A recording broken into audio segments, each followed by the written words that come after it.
जय कुंज बिहारी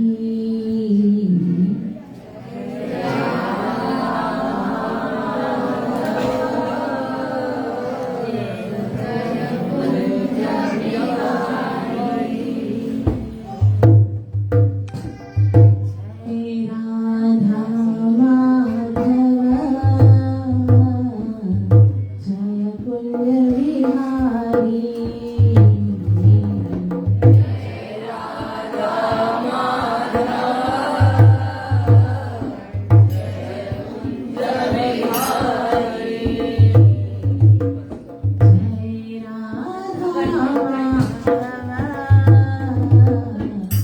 जय कुंज बिहारी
भगवत कथा में आप सबका बहुत बहुत स्वागत है। इस आध्यात्मिक जगत में प्रवेश करने से पहले गुरु और गौरव से कृपा की याचना करते हुए मंगलाचरण करेंगे, ताकि हम जो कुछ श्रवण करने वाले हैं उसका हमें पूरा पूरा लाभ प्राप्त हो सके, जो कि है कृष्ण प्रेम की प्राप्ति।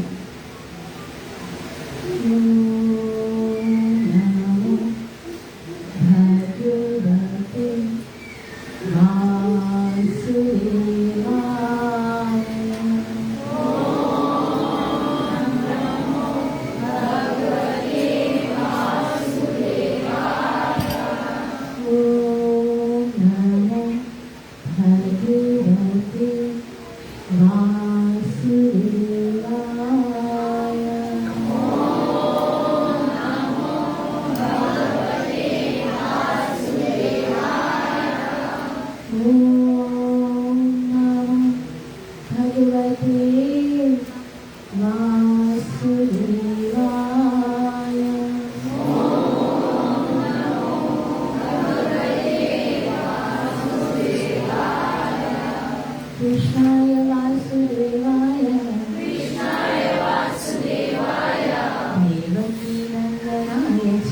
देवकी नंदनाय च नंदगोपकुमाराय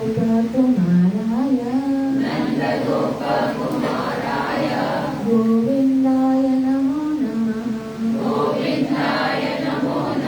हे कृष्ण करुणा सिन्धु दीनबन्धु जगत्पते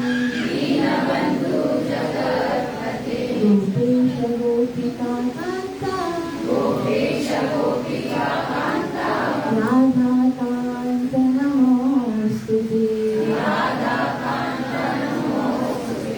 तप्तकाञ्चन गौराङ्गी राधे वृन्दावनेश्वरी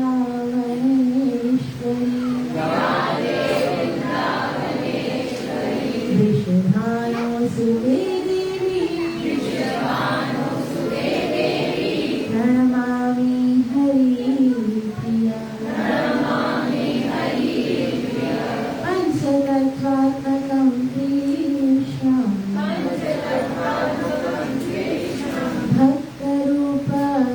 भक्तरूपस्वरूपकं भक्तावतार भक्ताख्यं नमामि भक्तशक्तिकम्। जय श्री कृष्ण चैतन्य प्रभु नित्यानंद श्री अद्वैत गदाधर श्रीवासदि गौर भक्तवृंद। हरे कृष्णा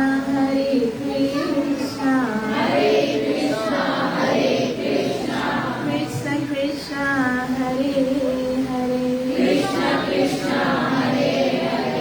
हरे राम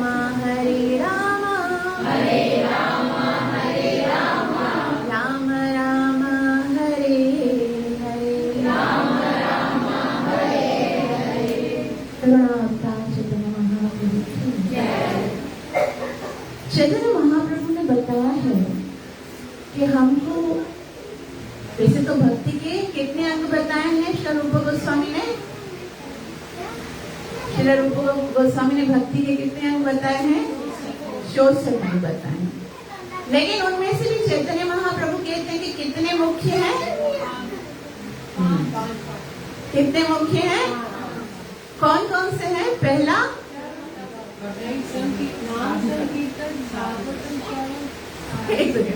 एक सेकंड स्टार्ट से स्टार्ट करेंगे, ठीक है? पहला, जिसके बगैर कोई भक्ति संभव नहीं। यस, देखो ये बात समझने की है और ये बात हमेशा याद रखने की है, ठीक है? जब श्री राम से शबरी माता ने पूछा था भक्ति का पहला स्टेप क्या है, तो श्री राम ने क्या कहा? प्रथम भक्ति संतन करी संग। पहली भक्ति क्या है? साधु संग। साधु संग साधु संग सर्व शास्त्र कहे, लख मात्र साधु संग सर्व सिद्धि होए।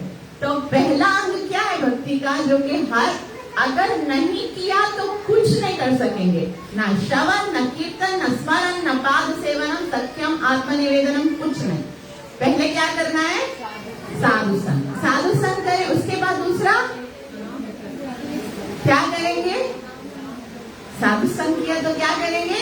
नाम संकीर्तन। दूसरा अंग है हरि नाम संकीर्तन। तो हम सब मिले भक्तों के साथ, उसके बाद क्या किया? हरि नाम संकीर्तन। और तीसरा क्या करेंगे? भागवत श्रवण। अभी हम श्रवण करेंगे। उसके बाद चौथा श्रद्धा सेवा, भगवान की सेवा करना। और पांचवा है नाम। तो ये चार अंग तो हम सरलता से कर सकते हैं।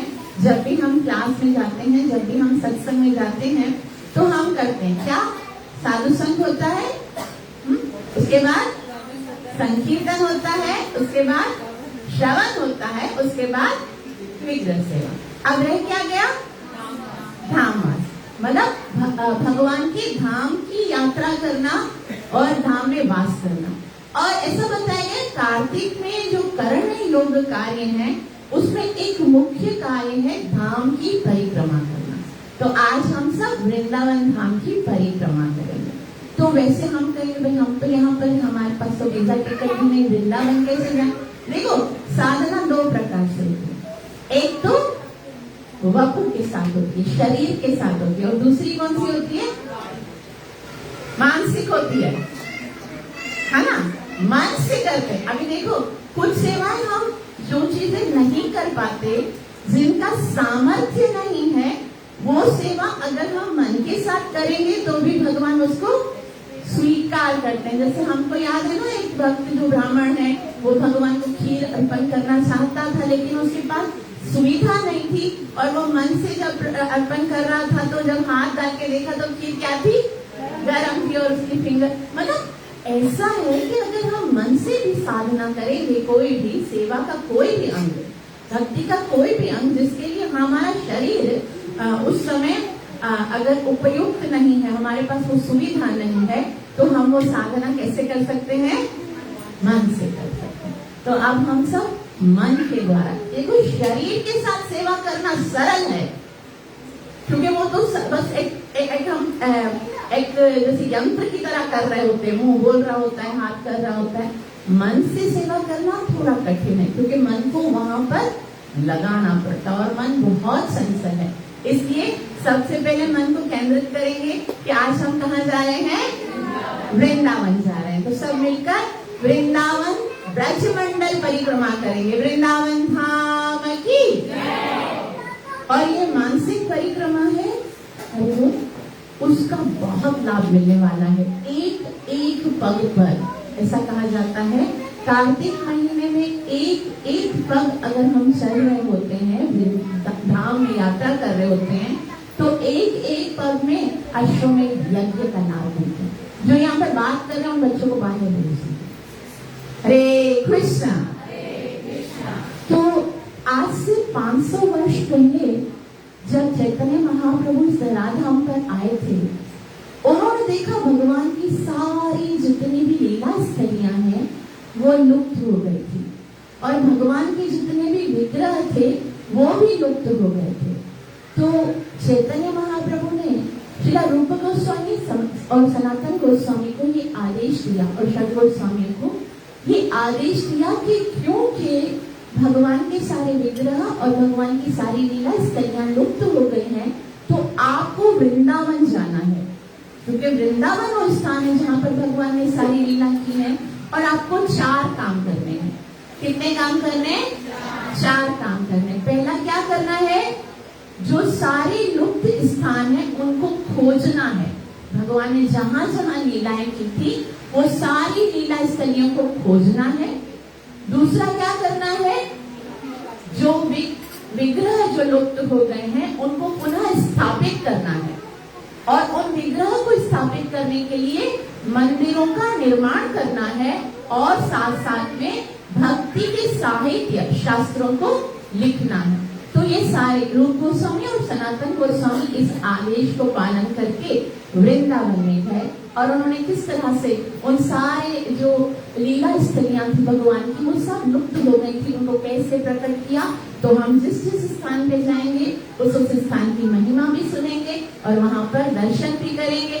मानसिक दर्शन करेंगे तो पूरा का पूरा कंसंट्रेशन होना चाहिए कि हम कहाँ से स्टार्ट कर रहे हैं। तो सबसे पहले हम हमारे प्रिय मंदिर कृष्ण बलराम को प्रणाम करते हुए, श्री राधा श्याम सुंदर को प्रणाम करते हुए, श्रीला प्रभुपाद जी को प्रणाम करते हुए श्रीला प्रभुपाद जी के विग्रह को अपने साथ लेके जाएंगे, क्योंकि वही तो हमें मार्गदर्शन करेंगे कि हमें कहाँ जाना है और किस तरह से यात्रा जो है, धाम जो है वो आंखों से देखकर कभी समझ नहीं आता। दिखने में तो क्या लगेगा, ये कंकर पत्थर मट्टी गंदगी ऐसा लगेगा, आपको लगेगा ये वृंदावन है। जब हम पहली बार जाएंगे तो हमको लगेगा हम तो क्या सुनते थे, शास्त्रों में क्या लिखा है, वृंदावन रम्य स्थान दिव्य चिंतामणि। ये कैसा दिव्य चिंतामणि, कचरा लगा पड़ा है, यहाँ पर ये पड़ा हुआ है, यहाँ पर कितना गार्बेज है, ये है। हमको ये नेत्रों से इसलिए ऐसा दिखता है क्योंकि भगवान अपने धाम को सबके सामने प्रकट नहीं करते। वो जो वैष्णव आचार्यों के द्वारा उन लीला स्थलों की महिमा सुनते ना, उनके सामने वो वृंदावन चिन्मय धाम होके प्रकट होता है। इसलिए वृंदावन को कभी इन चरम चक्षुओं से देखने की गलती मत करना।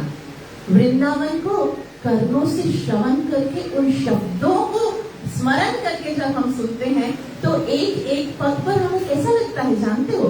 जब हम वृंदावन के उन कुंजों में जा रहे होते हैं तो हमको पता है कैसा लगता है, अरे यहीं से तो अभी अभी राधा श्याम सुंदर युगल मूर्ति गुजर के गए। ऐसा लगता है उनके शरीर से होती हुई जो सुगंधित हवा है वो हमको अभी भी अनुभव होती है, क्योंकि भगवान ने कह दिया वृंदावनम परित्यज्य पालम एकम न गच्छति। वृंदावन को छोड़कर मैं एक कदम भी कहीं नहीं जाता। और ये वृंदावन अभी भी वही है। ये नहीं सोचना चाहिए कृष्ण गए तो वृंदावन, कृष्ण वृंदावन हमारे लिए छोड़ के गए, लेकिन वो तभी दर्शन देगा जब हम हृदय, पवित्र हृदय के साथ, पवित्र एटीट्यूड के साथ। एटीट्यूड क्या होना चाहिए, गुरु और कृष्ण की प्रसन्नता के लिए। जब हम एक एक कदम बढ़ाएंगे तो एक एक कदम पर कृष्ण के दर्शन होंगे। तो हम कृष्ण बलराम से बाहर निकलते हैं, मंदिर से श्रीला प्रभुपाद जी को साथ लेकर प्रणाम करते हैं और अपनी पद यात्रा प्रारंभ करते हैं। हरे कृष्णा कृष्ण कृष्ण हरे हरे, हरे रामा राम राम हरे हरे।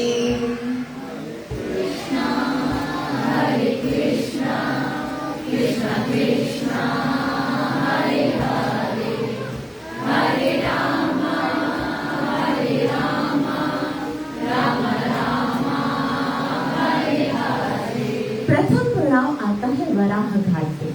ये एक ऐसा घाट है जब कृष्ण अपने मित्रों के साथ वहां पर खेलने के लिए आए थे तो कृष्ण जो है उनको सारे मित्र बोलते हैं कि हमने सुना है भगवान का कोई ऐसा अवतार था जब पृथ्वी लुप्त हो गई थी तो भगवान ने पता नहीं सूकर का अवतार कैसे लिया होगा। ये तो भगवान है, वो सूकर का अवतार लेकर पृथ्वी को रसातल पे लेकर आए थे।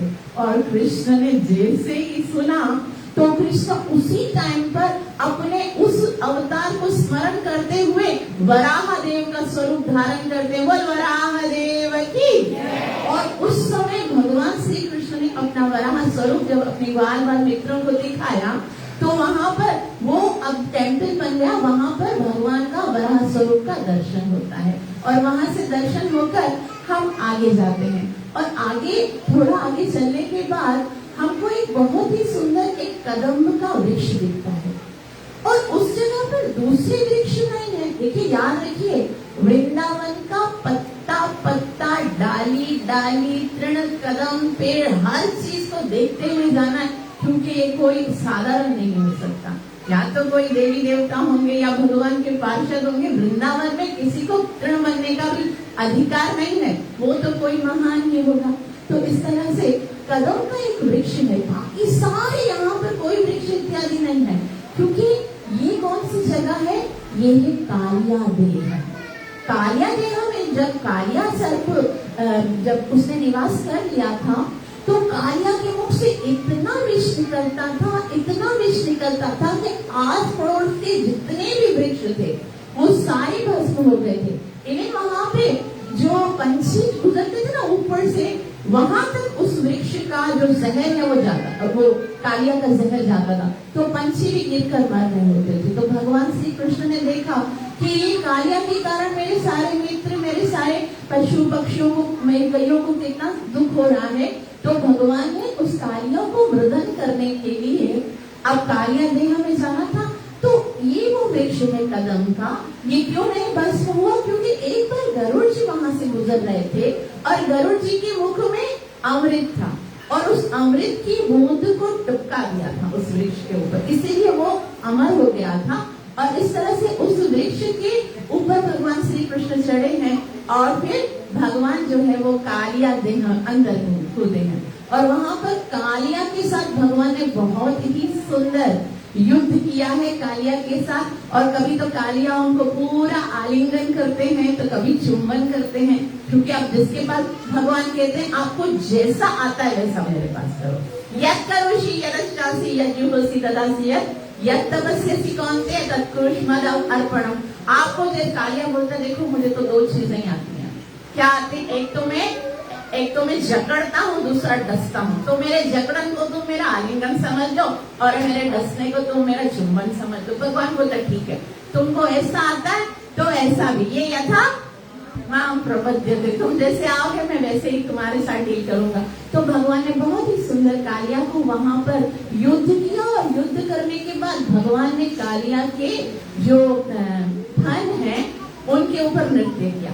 कोई भी आर्टिस्ट होता है उसको नृत्य करने के लिए बहुत ही सुंदर प्लेटफॉर्म की आवश्यकता होती है। यहाँ पे भी जब प्रोग्राम्स होते हैं तो डांस के लिए एक अलग प्लेटफॉर्म बनता है और ये तो है ना सुपर आर्टिस्ट हैं, तो वो कैसा, उनके लिए एक बहुत ही सुंदर प्लेटफॉर्म था, एकदम स्लीपरी। और वो क्या करता था कालिया, जैसे ही फण को उठाता था भगवान उसके ऊपर रखते थे फिर, और दूसरा फण उठाते थे। तो इस तरह से भगवान जो है वो इतनी अद्भुत तरीके से कालिया के फण के ऊपर नृत्य किया। लेकिन भगवान बहुत समय तक कालिया देह का दर्शन किया और बहुत समय तक भगवान क्यों के जल में कालिया के साथ युद्ध कर रहे थे।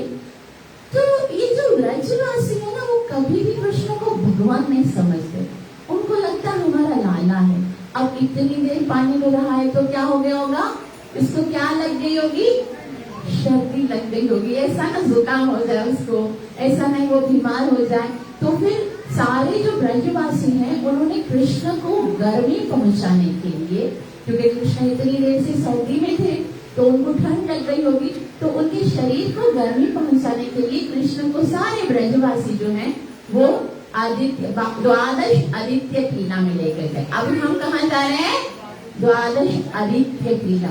और वो इतना सुंदर टीला बना हुआ है, उसको भगवान श्री कृष्ण वहां पर आते हैं और फिर कहा जाता है, द्वादश किसको कहते हैं, दश मना 10, द्वा मना 2, द्वादश मना 12 और आदित्य किसको बोलते हैं, सूर्य को।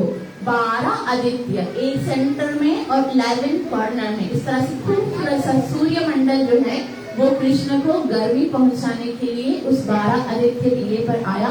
और कृष्ण, क्योंकि वो बहुत ठंड का समय था, लेकिन क्योंकि अब इतने सारे सूर्य मिलकर कृष्ण को गर्मी पहुंचा रहे थे, तो कृष्ण के पूरे शरीर में बहुत पसीना निकल रहा था और बहुत पसीना निकलने के कारण ऐसा कहा जाता है, श्री रूप गोस्वामी रघुनाथ दास गोस्वामी बताते हैं कि उनके पसीने से, भगवान श्री कृष्ण के पसीने से एक सरोवर बन गया और सरोवर को कहते हैं परस्कंदर सरोवर। और वो परस्कंदर सरोवर किससे बना हुआ है, भगवान के शरीर के पसीने से बना हुआ है परस्कंदर सरोवर की। तो एक एक स्थली को ध्यान से देखते हुए, परिक्रमा करते हुए, प्रणाम करते हुए चलिएगा, बार बार नहीं बोलूंगी क्योंकि बहुत आगे निकलना हमको। तो फिर उस परस्कंदर सरोवर में, क्योंकि 12 से, और ऐसा कहा जाता है कि उसका जो जल है, क्योंकि भगवान के शरीर से निकला है, तो भगवान के शरीर की जो मधुर सुगंध है उस सरोवर से निकलती है और मंद मंद सुगंधित वो सरोवर को पार करके हम अब हरे कृष्णा, तो हम अब कहाँ चल रहे हैं? श्री श्री राधा मदन मोहन की ओर। प्रथम विग्रह में जो परिक्रमा मार्ग में जो प्रथम विग्रह के जो दर्शन होते हैं वो है श्री श्री राधा मदन मोहन। ऐसा बताया जाता है कि भक्ति में 3 स्टेप हैं। इसको पता है? भक्ति के 3 स्टेप होते हैं। पहला है संबंध ज्ञान, दूसरा है अभिदेह और तीसरा है प्रयोजन। तो ये मदन मोहन भगवान जो है वो संबंध ज्ञान के विग्रह हैं। ये संबंध आदि देव जो है वो कौन है? मदन मोहन भगवान है। इसलिए सबसे पहले हम मदन मोहन भगवान को प्रणाम करेंगे। जयतां सुरतो बांगु,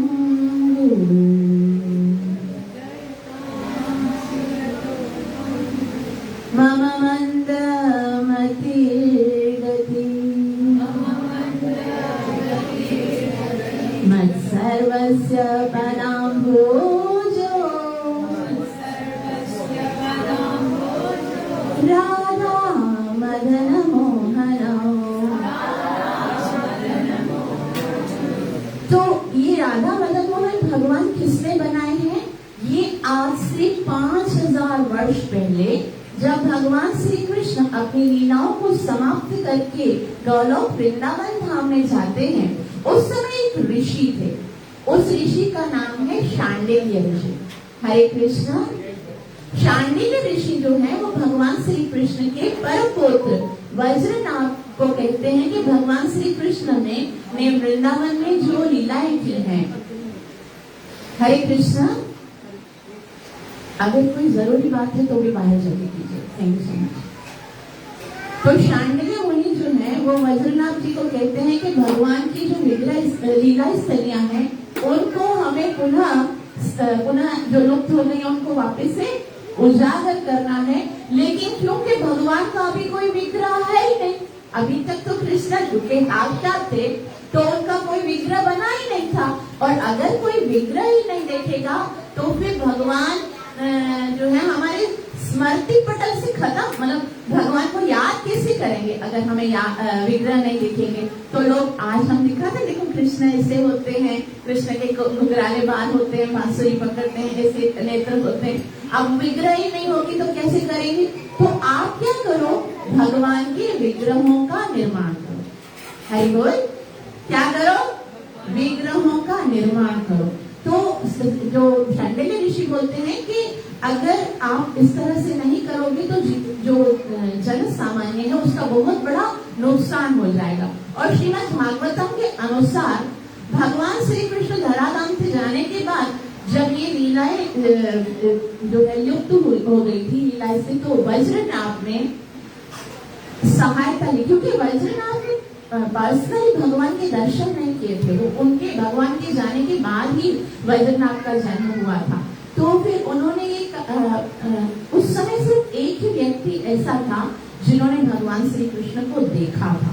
अब जो देखा होगा वही बताएगा ना कि कृष्ण कैसे थे। तो उस समय कौन था? यस, परीक्षित महाराज की माता जिनका नाम था उत्तरा। उनको खाली पता था कि कृष्ण दिखने में कैसे थे। तो फिर वज्रनाभ जो है उनसे इंस्ट्रक्शन लेते थे और फिर जो विग्रह बनाने वाले हैं वो इन विग्रहों का निर्माण करते। तो सर्वप्रथम 3 विग्रह, पहली विग्रह जो बनी है वो कौन सी है? राधा मदन मोहन। तो राधा मदन मोहन जब उन्होंने बनाए तो क्योंकि उत्तरा माता जी बता रही थी कि कृष्ण ऐसे हैं, ऐसे दिखते हैं, ऐसे स्माइल करते, ऐसे खड़े होते। लेकिन जब वो बनकर विग्रह तैयार हुई तो उत्तरा माता जी जो है वो पूरी संतुष्ट नहीं हुई क्योंकि उनको वो विग्रह जैसा उन्होंने सोचा था वैसा नहीं बना। उन्होंने कहा चरणों से लेकर कमर तक तो ये कृष्ण के जैसे हैं, लेकिन उसके ऊपर जो है ना वो एग्जैक्ट नहीं लग रहे। तो जो राधा मदन मोहन है उनका विग्रह चरणों से लेकर कमर तक एकदम कृष्ण के जैसा लगा। तो फिर वज्रनाभ ने कहा चलो फिर अब दूसरी भगवान के साथ हमारा संबंध कैसे स्थापित करना। और राधा मदन मोहन भगवान जो है वो एक जो शिक्षा गुरु की तरह, जैसे पहला शिक्षा गुरु होता है, वो हमें एक पथ प्रदर्शन करता है कि आपको किस तरह से भगवान की सेवा करनी है, ये संबंध जोड़ना है कि मेरा भगवान के साथ संबंध क्या है, वो हमें राधा मदन मोहन के द्वारा पता चलता है। उसके बाद दूसरा विग्रह उन्होंने बनाया जिसका नाम है राधा गोविंद देव। जब राधा गोविंद देव बनकर तैयार हुए तब भी उत्तरा माता जी प्रसन्न तो हुई, लेकिन उनको उतना ज्यादा आनंद नहीं आया, क्योंकि उनको लगा कि ये एग्जैक्ट कृष्ण के जैसा नहीं, मतलब उनका कमर से लेकर कंठ तक तो वो बिल्कुल कृष्ण के जैसे हैं, मगर वो मुखमंडल जो कृष्ण का है, वो कृष्ण की जो भ्रिकुटी है, जो कृष्ण का बिंबा फल जैसे जो चीक्स हैं, जो अदर हैं, वो उनको वो एग्जैक्ट नहीं लगे। तो फिर ये अब ये निश्चय हुआ कि तीसरी विग्रह बनाई जाए। तो फिर तीसरी विग्रह का निर्माण हुआ, और वो कौन है? प्राण प्रिय श्री राधा गोपीनाथ भगवान की। और श्री राधा गोपीनाथ जब बने तो उत्तरा माता जी इतना प्रसन्न हुई, इतना प्रसन्न, बोले ऐसे ही हंसते थे, वो ऐसे ही देखते थे, वो ऐसे ही दिखते थे, उसके ऐसे ही नेत्र थे, उसके ऐसे ही होंठ थे, उसके ऐसे ही घुंघराले बाल थे, ऐसे ही बांसुरी पकड़ते थे, ऐसे एग्जैक्ट कृष्ण बन गया। तो गोपीनाथ जो है, जो राधा गोविंद देव हैं, वो अभिदेह की विग्रह है। अभिदेह का मतलब है, अभिदेह का मतलब होता है प्रोसेस ऑफ भक्ति। तो पहले राधा गोविंद देव को प्रणाम करेंगे। दिव्याद् वृंदारण्यम्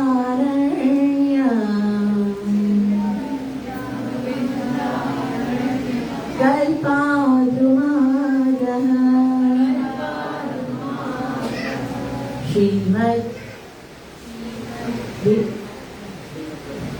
श्रीमद् रत्नाकर सिंहासनस्थितो श्रीमद् राधा शील गोविंद देवो कृष्णादिभिः सेव्यमानो स्मरामि। और जब राधा गोविंद देव को प्रणाम करने के उपरांत राधा गोपीनाथ की विग्रह बनकर प्रकट हो गई, तो फिर सब भक्त लोग जो हैं वहाँ पर जितने भी थे वो बहुत प्रसन्न हो गए राधा गोपीनाथ के दर्शन करने में, और कहने लगे श्रीमान रासरसारंभी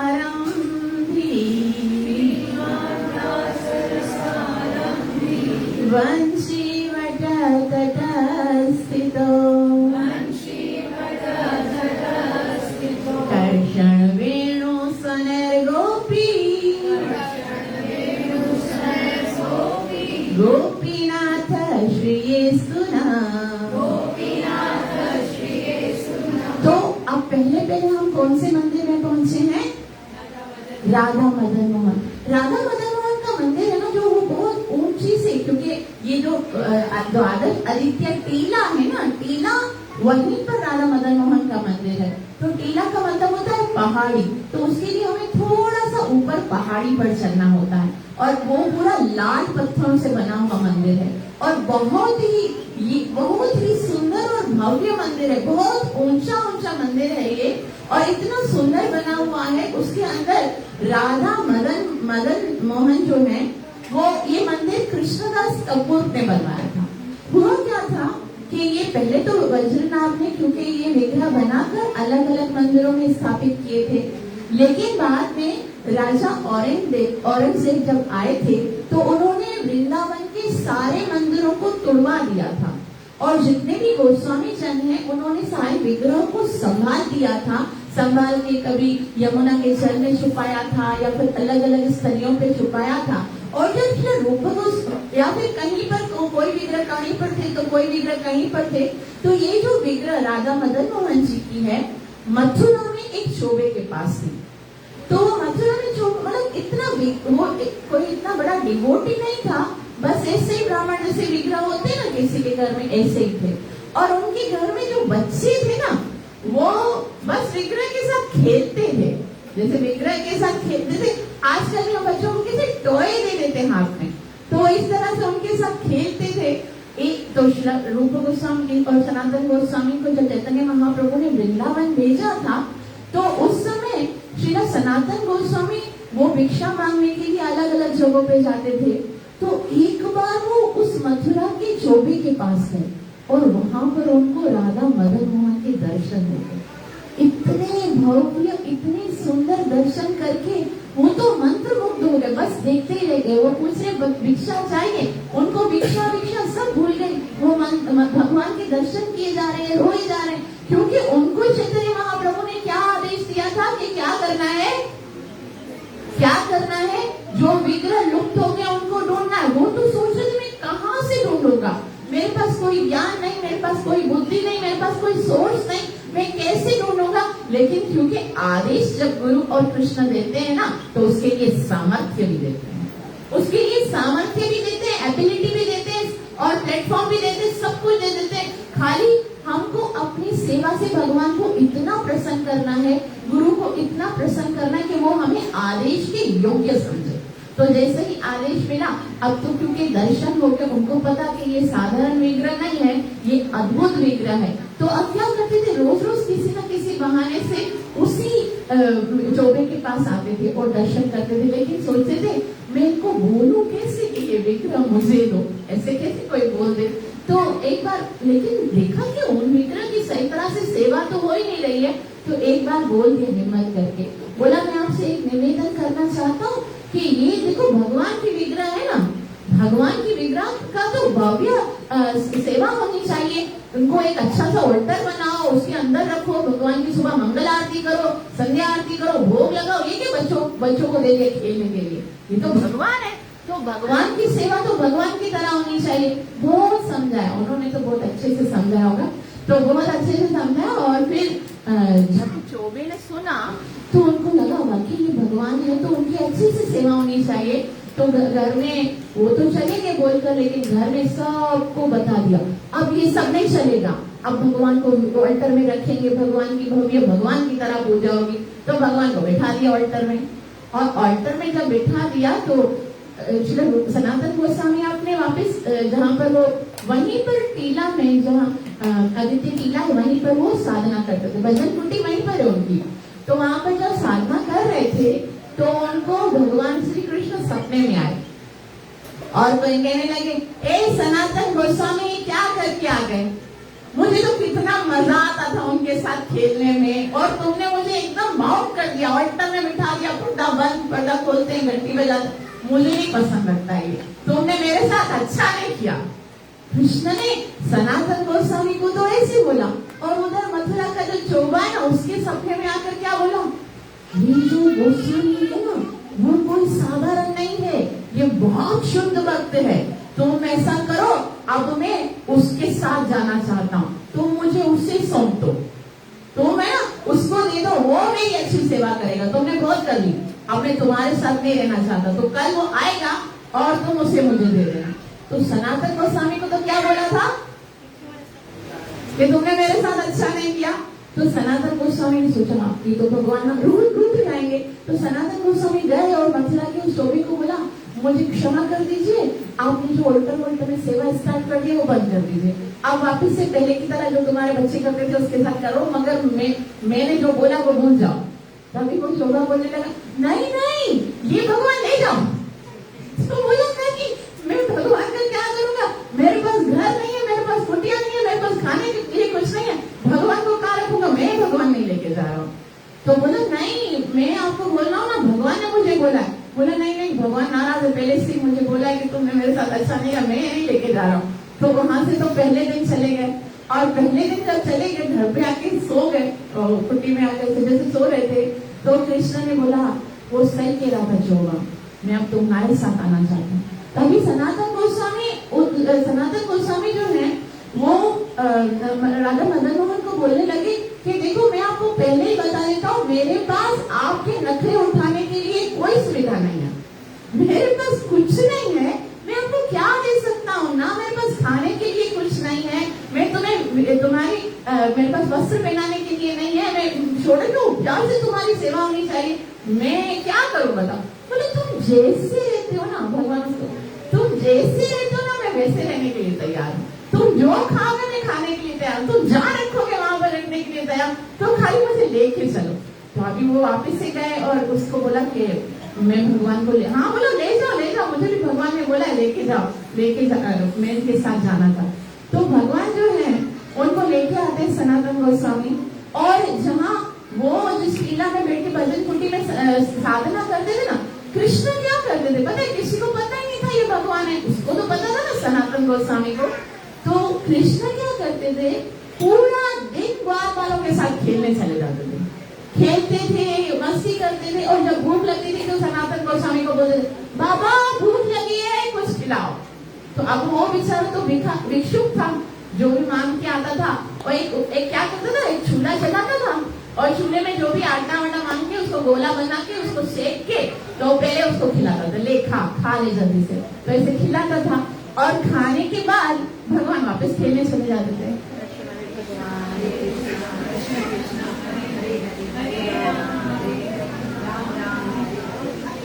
हरे कृष्ण। तो ऐसे खाते खाते बहुत समय हो गया, और फिर बाद में रात को भगवान आते थे तो उनके लिए एक छोटा सा बिस्तर लगा देता था, तो वहां पर सो जाते थे। फिर एक बार कृष्ण बोलने लगा कि देखो बाबा, ये जो तुम रोजाना मुझे फीका फीका उबला वाला रोटा खिलाते हो ना, उसको खा कर मेरा तो गला ही खराब हो गया।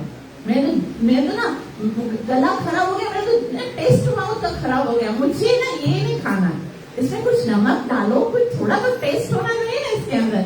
सनातन गोस्वामी ने कहा देखो, मैंने पहले बोला था ना तुम्हारे नखरे उठाने के लिए मेरे पास कोई सुविधा नहीं है।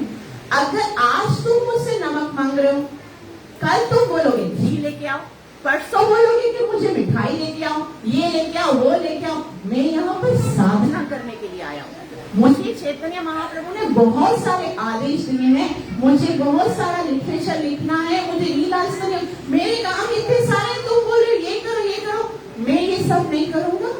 अगर तुमको बहुत शौक है ना लग्जरियस लाइफ गुजारने का, तो अपना अरेंजमेंट खुद करो, अपने लिए खुद ही कुछ न कुछ प्रबंध करो। अब वो तो भगवान है, आखिर तो कृष्णा है ना, कृष्णा का अपना भरम। तो उसने बोला ठीक है, नहीं करोगे, बोला नहीं करूंगा, जो करना है करो। तो कृष्ण ने बोला ठीक है, अब देखो मैं क्या करता हूँ। कृष्ण नाराज हो गए। सनातन गोस्वामी बाबा तू मेरे लिए नहीं करेगा, बोला नहीं मैं तुम्हारे लिए नहीं करूंगा, जा जो करना है कर, मुझे तो अपने शास्त्र लिखने दो। अभी कृष्ण चला गया नाराज होकर।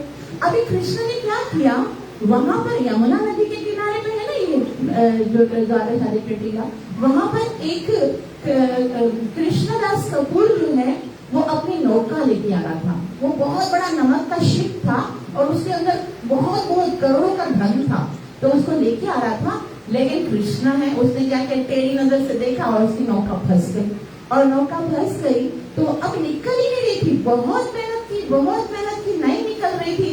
तो फिर वो वहां से उतरा और वृंदावन में आके पूछने लगा कोई मुझे हेल्प कर सकता, वृंदावन में कोई ऐसा व्यक्ति है जो मुझे हेल्प करे, सपोर्ट करे, तो मैं इसको निकालूं।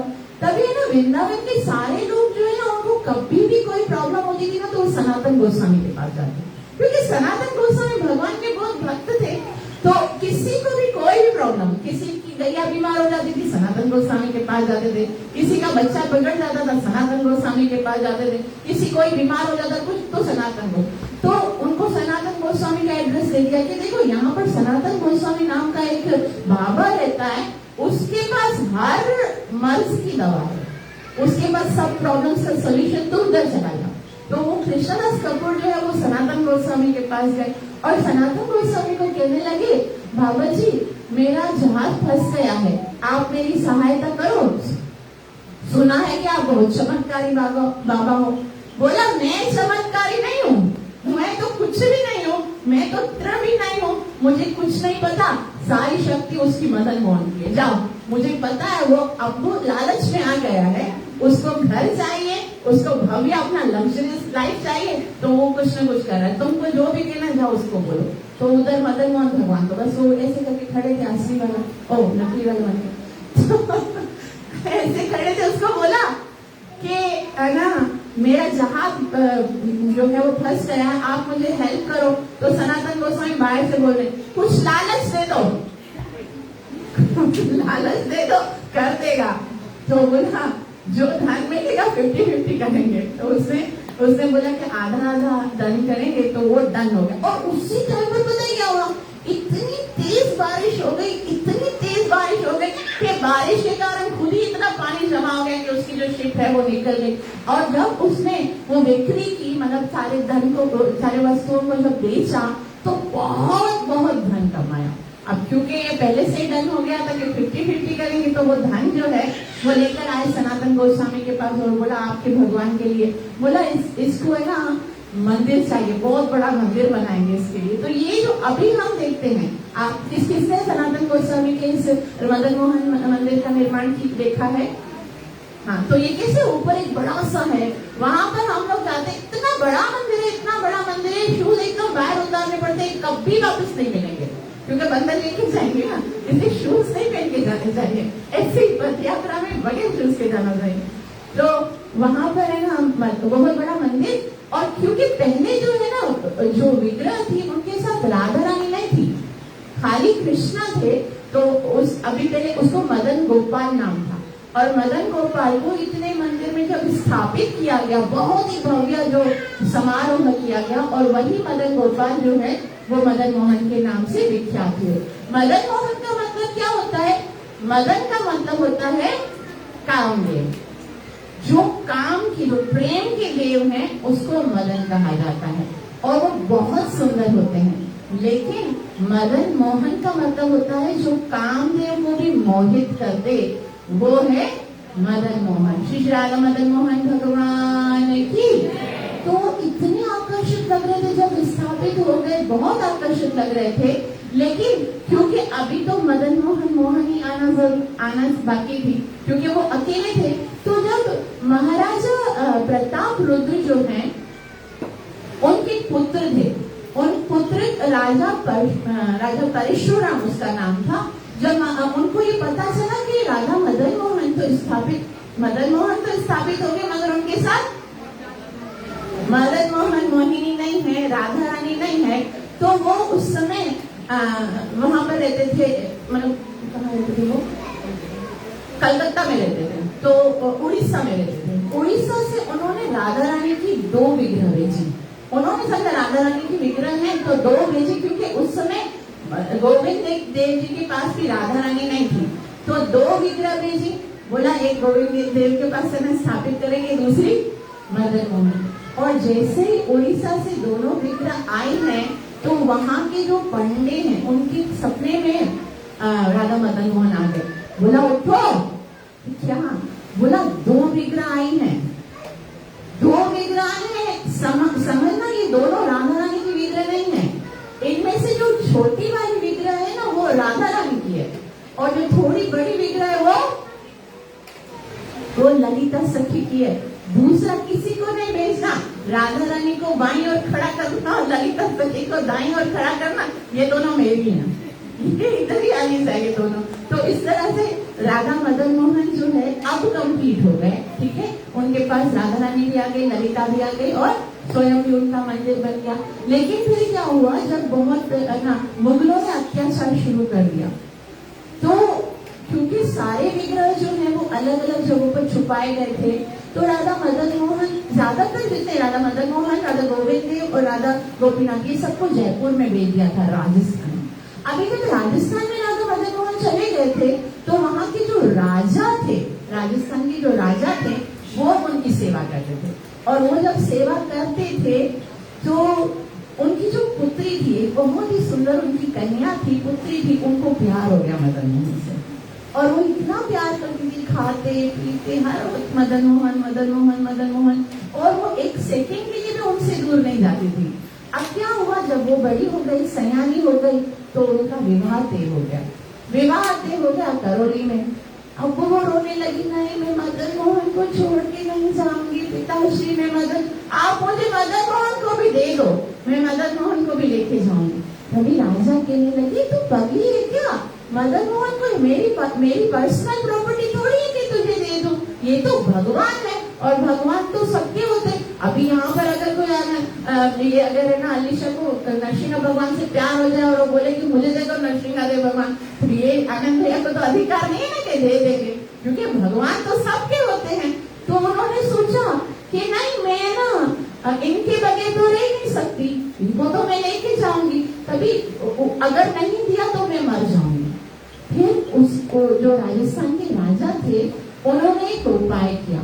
उन्होंने राधा मदन मोहन जैसे 7 विग्रह बनाए, 7 विग्रह बनाए और बोला अपनी कन्या को, देखो इनमें से तुम्हें जो पसंद आए तुम ले जाओ। बोले नहीं, मुझे ये नहीं चाहिए, मुझे जो असली राधा मदन मोहन है वो चाहिए। वो एकदम डिट्टो बनाए, एकदम सेम बनाए। बोले लेकिन मुझे फिर भी वही मदन मोहन चाहिए। तो बोला ठीक है, प्रातः एक ना समारोह किया जाएगा, आपकी आंखों पे पट्टी बांधी जाएगी और आपको ये सारे विग्रह जो है ना वो रखे जाएंगे अलग अलग स्थान पे। जो आपने चुना, अगर वो बस असली वाले मदन मोहन होंगे तो भी, और अगर कौन सा भी आपने चुना वो आप लेके जाना, ठीक है। तो सुबह समारोह हुआ, समारोह होने वाला था, रात भर नींद नहीं आ रही थी। तो मैं समझती थी कि तुम भी मुझसे प्यार करते हो और अब साबित करने का मौका है। मैंने तो देखो अपनी ओर से मैं जितना कर सकती हूँ।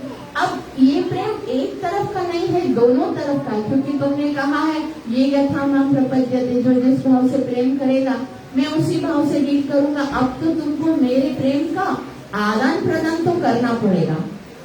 मैं तुमसे प्यार करके मैं तुम्हारे बगैर नहीं जी सकती, अब तुम्हें भी ये साबित करना पड़ेगा तुम मुझसे प्यार करते हो, तुम मेरे बगैर नहीं जी सकते। तो बोला अब जो करना है करो, कल मैं तो तुम्हें, मेरे आंखों में तो पट्टी बंधी होगी ना, मैं नहीं देख सकूंगी, तुम तो मुझे देख रहे होगे ना, तो तुम मुझे किसी तरह से इंडिकेट करना कि तुम कौन से हो। तो बोला ठीक है। अब क्या हुआ, सुबह को उसकी आंखों में पट्टी बनी। वो क्या कर रही थी, चरणों से ऐसे हाथ लगा के, फिर कृष्ण के कट्टी पर, फिर कृष्ण के भुजाओं पर, कृष्ण के हाथों ऐसे ऐसे करके देख रही थी कि कौन सी विग्रह होगी, कौन सी विग्रह, कभी किसी विग्रह को टच करे, कभी किसी को। और जो असली वाले विग्रह थे ना, उसको जब यहाँ पे हाथ रखा तो उसमें से आवाज आने लगी, ये है इसके अंदर कुछ है। वापिस से जब हाथ रखा तो आवाज आने लगी, आवाज आई। फिर जब ऐसे करके उसने फिंगर्स पे हाथ रखा तो फिंगर्स को, जैसे कृष्ण के ऐसे फिंगर होती, फिंगर को ऐसे ऐसे दबाया तो उसको पता चल गया ये वही है। और फिर बोला ये बस यही वाले में लेके जाऊं। तो आज जो ये राधा मदन मोहन है, वो राजस्थान की राजकुमारी जो है वो कहाँ लेके गई है, करौली में। आज राधा मदन मोहन जो असली वाले, जो वज्रनाभ ने आज से 500 साल पहले बनाए थे, वो कहाँ पर है, करौली में। वो श्री राधा मदन मोहन भगवान की, तो वो वहां पर है। लेकिन उन्हीं का एक रेप्लिका कहा जाएगा, उन्हीं का जो आंतरिक स्वरूप है वो उस मंदिर में, जो हम अभी बात कर रहे थे, जहाँ पर परिक्रमा मार्ग में हम आए हैं, वहां पर जो है वो भी आंतरिक स्वरूप होता है, उनमें कोई फर्क नहीं होता है। वो भी रूप गोस्वामी के द्वारा ही पूजित है। उसके बाद हम आगे चलते हैं। थोड़ा आगे चलने के बाद अब एक बहुत ही सुंदर एक स्थान आता है, उसको कहते हैं इमली तालाब। क्या कहते हैं, इमली तालाब एक ऐसा स्थान है कि जब भी श्रीमती राधा रानी कृष्ण से रूठती थी तो वहां पे आके रोने शुरू हो जाती थी, बहुत रोती थी, क्योंकि कृष्ण इतना सताते थे तो बार बार आके उधर आके रोना शुरू हो जाती थी। और इतना विरह का उनको अनुभव होता था, उस स्थान पे बहुत रोती थी। एक बार क्या हुआ, श्रीमती राधा रानी रो रही थी, कृष्णा कृष्णा तुमने मेरे साथ ऐसा किया, तुमने क्यों ऐसे करके रो रही थी। तो क्योंकि कृष्ण ही याद आ रहे थे, कृष्ण इतना याद आ रहे थे राधा रानी को, इतना याद आ रहे थे कि वो कृष्ण के रूप में तल्लीन हो गई और राधा रानी का गौर अंग जो है वो सांवरा हो गया। पूरी राधा रानी रोती सांवरे रंग की हो गई। और जब कृष्ण वहां पर पहुंचे तो राधा रानी को देख के हैरान, क्योंकि अब तो देखा था तब तक हम सन गौरंगी, और अब उसको देखा बोला ये क्या हुआ। फिर क्या हुआ, कृष्ण राधा रानी का ये रूप देखकर उस समय तो अपने आप को संभाले और कृष्ण राधा रानी को भी जगाया। लेकिन फिर एक समय क्या हुआ, जब रासलीला हो रही थी, रासलीला के समय क्या हुआ, कि कृष्ण जो है वो गोपियों के मध्य से गायब हो गए और उसके बाद फिर पुनः जब गोपियों ने गोपी गीत गाया, उसके बाद कृष्ण प्रकट हुए, फिर राधा रानी नाराज हो गई और राधा रानी नाराज होके कृष्ण के पास से चली गई। बोला मुझे ना कृष्ण के साथ बात नहीं करनी। तो जब अभी रास खेली थी, राधा रानी नहीं मिल रही थी, तो कृष्ण को इतना दुख हुआ कि राधा के बगैर तो रास हो ही नहीं सकती। तो कृष्ण वही वहां पर गए इमली तालाब में और कृष्ण रोने लगे। इमली तालाब में कृष्ण इतना रोए कि कृष्ण का जो स्वरूप है ना, राधे राधे राधे राधे राधे राधे ऐसे बोलते बोलते राधा जैसा हो गया। कृष्ण का जो नील अंबर होता है वो कृष्ण राधा रानी की तरह गौरांग हो गया और फिर गोरे हो गए कृष्ण। तो जब सब तक सखियों ने बताया कृष्ण रो रहे हैं, कृष्ण तुमको याद कर रहे हैं, तो राधा रानी दौड़ती आई और राधा रानी ने जब देखा कृष्ण को, ये कृष्ण है, हैरान हो गई, ये इतना काला था, इतना गोरा कैसे हो गया। और फिर राधा रानी ने जब कृष्ण को देखा तो बोले तुम ऐसे कैसे हो गए। बोला ये मैंने ना तुम्हारे भाव को स्वीकार किया है, तुम्हारे हृदय का जो भाव है ना वो मेरे हृदय में आ गया है। बोले तुम कितने अच्छे लग रहे हो। राधा रानी ने कहा तुम इस स्वरूप में कितने अच्छे लग रहे हो। बोले अच्छा तुम्हें पसंद लग रहा हूँ मैं इस स्वरूप में। राधे कलयुग में मैं इसी रंग में आपके भाव को लेकर इस संसार में आऊंगा और फिर मैं पूरी दुनिया में कृष्ण प्रेम का वितरण करूंगा। चैतन्य महाप्रभु की कलियुगाधार चैतन्य महाप्रभु की, कलि पावन अवतार चैतन्य महाप्रभु की।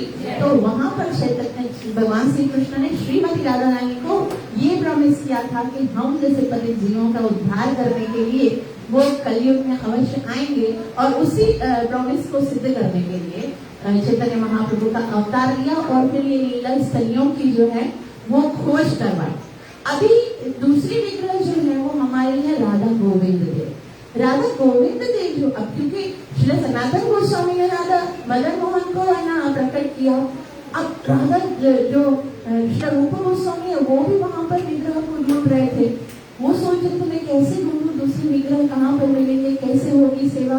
ढूंढते ढूंढते उनको कुछ भी नहीं समझ में आ रहा था। वो सोच रहे थे मैं एलिजिबल नहीं हूँ, मेरे अंदर कोई सामर्थ्य नहीं है, मेरे अंदर कोई ज्ञान नहीं है, मैं कैसे भगवान को ढूंढूंगा, भगवान के विग्रह। तो अचानक से क्या हुआ, उनके पास एक छोटा सा ग्वाला आया, एक छोटा सा ग्वाला आया और जिला रूप गोस्वामी रो रहे थे। भगवान का आदेश था, चैतन्य महाप्रभु का आदेश था, तो वो उसको सिद्ध नहीं कर पा रहे थे।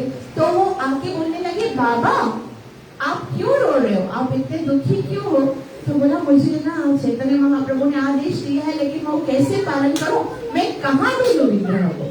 बोले बस इतनी बात है, मैं आपको लेके चलता हूँ, मुझे पता है विग्रह कहाँ है। तो छोटा बच्चा जो है वो उनको लेके जा रहा था। बोला ये जो पहाड़ी है ना उसके अंदर एक विग्रह है, वो मुझे पता है। बोले लेकिन तुम्हें कैसे पता है पहाड़ी के अंदर विग्रह है। बोला ये मैं आपको इसलिए बता रहा हूँ क्योंकि रोजाना एक गाय आती है और यहाँ पर आके खड़ी हो जाती है, और जब खड़ी हो जाती है तो उसके स्तनों से दूध निकलता है और वो दूध जो है वो इस पहाड़ी पर बहता है लेकिन अंदर चला जाता है और ये अवश्य उस दूध के साथ उस जो विग्रह है उसका अभिषेक करती है, उसको मतलब उसको भोजन प्रदान करती है। तो रूप गोस्वामी का पता नहीं क्या बोला, इतना कह रहा है, वो सुन ही रहा था उनको कि इतना बोलने के बाद वो जो ग्वाला था वो गायब हो गया। और फिर श्री रूप गोस्वामी ने सारे वृंदावन वासियों को बुलाया, बोला मुझे, क्योंकि थोड़ी देर के बाद उन्होंने ये जो सीन है खुद देखा कि एक गाय आई और वहां पर खड़ी हो गई और वो दूध उनके थनों से खुद ब खुद बहने लगा, और जैसे ही बहने लगा तो पहाड़ी के अंदर चला गया और अंदर ऐसा लगा कि अंदर वो दूध पी रहा है कोई। तो उन्होंने सारे वृंदावन वासियों को बुलाया और बोला आ जाओ। सारे वृंदावन वासी आए, उस पहाड़ी को जैसे खोदा गया तो वहां से निकल गए कौन, श्री राधा गोविंद देव भगवान की। तो राधा गोविंद देव इतने भव्य, इतने सुंदर, इतनी विशाल विग्रह उनकी, तो वो पहले वृंदावन में स्थापित हुई और वृंदावन में राधा गोविंद देव तो बहुत भव्य। अभी जो उनका मंदिर वहां पर है वो तो राजा मुगल राजा जो आए थे उन्होंने पूरा तोड़वा दिया।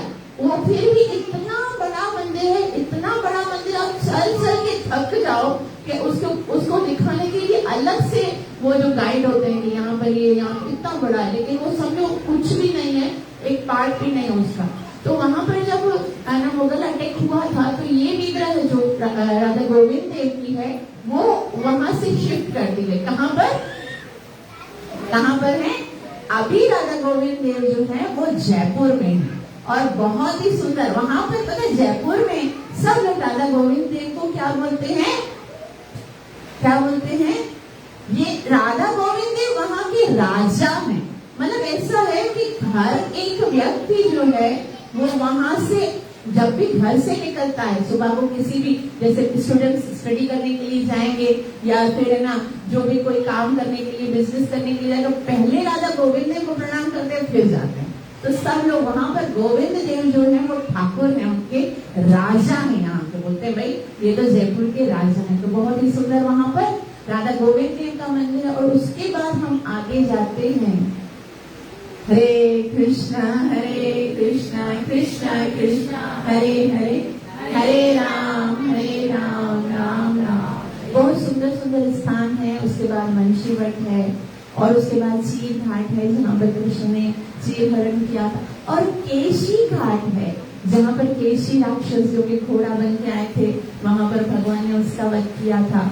और इस तरह से घूमते घूमते हम पुनः कृष्ण बलराम मंदिर में आएंगे और अपनी यात्रा को यहाँ पर विराम देंगे। जय कृष्ण बलराम कृष्ण बलराम कृष्ण बलराम, जय वृंदावन धाम, जय कृष्ण बलराम कृष्ण बलराम कृष्ण बलराम, जय वृंदावन धाम, जय कृष्ण बलराम कृष्ण बलराम कृष्ण बलराम, जय ब्रज भूमि धाम, जय कृष्ण बलराम कृष्ण बलराम कृष्ण बलराम, जय ब्रज भूमि धाम, जय राधे श्याम राधे श्याम राधे श्याम, जय राधे श्याम, जय राधे श्याम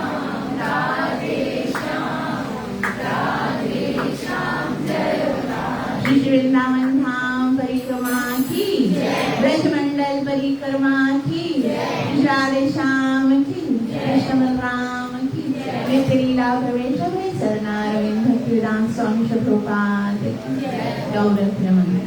आप सबका बहुत बहुत धन्यवाद जो मेरे साथ आप सबने वृंदावन यात्रा की।